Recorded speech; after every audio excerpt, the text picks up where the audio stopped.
Hey everyone, welcome to today's Explainer. Okay, let's dive into this because we are looking at a really special devotional today. It takes something you probably just think of as a normal, everyday part of your week and describes it using some absolutely fascinating metaphors. We're essentially going on a bit of a treasure hunt through the text today to uncover some pretty amazing secrets. So think about this for a second. What do an ancient mystical tree and your weekend actually have in common? I know it sounds kind of like a weird riddle, right? But what if I told you that a simple rule about what you do on your weekend could actually be a massive test of your friendship with God? Well, that is exactly the mystery we're going to solve today by looking closely at the clues in our devotional.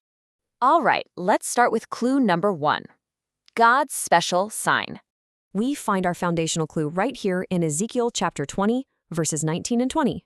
It says, "Sanctify my Sabbaths, and they shall be a sign between me and you, that ye may know that I am the Lord your God." Basically, God is telling us that He is a special marker. It's a sign between Him and us.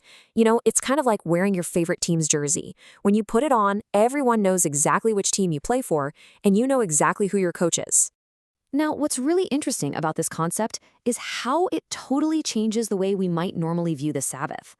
The devotional tells us the Sabbath was given to mankind to commemorate or, remember the work of creation. Think of it like a weekly worldwide birthday party for the earth. It's not just some boring day to sit around and do nothing. It's a massive, joyous celebration of the very moment this whole world was born. I mean, imagine creating an absolute masterpiece. The great Jehovah didn't just snap his fingers. The devotional describes this incredible, beautiful process. He laid the deep foundations of the earth. He dressed the whole world in this gorgeous garb of beauty. Just picture all those vibrant flowers, the deep green forests, and the towering mountains. He created all the wonders of the land and the sparkling sea. He made the whole world absolutely perfect and beautiful first. And then he instituted the holy day to celebrate it. And guess who showed up to that very first Sabbath party? The angels. The devotional quotes this amazing line, "When the morning stars sang together, and all the sons of God shouted for joy." Even the mighty angels in heaven celebrated this incredible moment. That is exactly when the Sabbath was set apart as God's memorial. He sanctified and blessed the very day in which He had rested from all that wondrous hard work. Moving right along to clue number 2, the tree of knowledge. And this brilliantly illustrates a really fascinating connection that the devotional makes. Think about the Garden of Eden. Right in the very middle of God's perfect garden, He placed the tree of knowledge. And similarly, right in the very middle of God's perfect law, the 10 Commandments, He placed the Sabbath command. Both of these incredibly important things sit right smack in the center of God's perfect spaces. It's definitely not a coincidence. Which brings us to clue number 3, a test of loyalty. Now, we often think of rules as just being restrictive, keeping us from having fun. But let's compare these two famous commands. Back in Eden, regarding the tree of knowledge, God said, "You shall not eat of it, lest you die." That was a direct test for Adam and Eve. Now look at the Sabbath command. God said, "Remember the Sabbath day to keep it holy," which also basically meant, "Ye shall not defile it."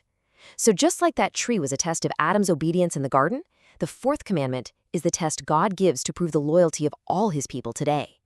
The devotional actually calls this a perpetual covenant. Now, if you're wondering what a covenant is, let's break it down. It's essentially an unbreakable promise or an everlasting friendship agreement between two parties. God designed the Sabbath to be observed through every single age as this ongoing covenant. It's meant to be a token between God and His people, a peculiar treasure, and this really sacred trust that we are supposed to carefully cherish. So the crucial point is how we actually go about keeping this agreement. The text lays out some pretty clear steps. First, we refrain from labor, meaning we actually take a break from our normal busy work and chores on the seventh day. Second, by doing that, we testify to the entire world that we are on God's side. We are visibly choosing Him. And third, it shows we're striving to conform to His commandments. By doing all this, we are actively recognizing our sovereign Creator, the God who made the world in 6 days and rested on the seventh.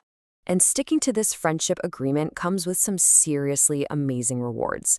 The devotional tells us that if we observe this sign, it proves we are accepted in the Beloved. It means that through our obedience, we might one day enter the majestic city of God. And here is the coolest part. Remember that tree in the Garden of Eden? Well, our loyalty means we get to partake of the fruit of the tree of life at the end of the story. It literally connects the very beginning of the world straight to our forever future. Let's move on and see how this builds into our final metaphor. Clue number 4, the clasp that unites. Before we read this final quote, let's make sure we're on the same page about what a clasp actually is. Think about that strong plastic buckle on your favorite school backpack, or, that little metal hook on a friendship bracelet you might have given your best friend. A clasp is just a strong fastener that takes two completely separate things and connects them securely together so they won't fall apart.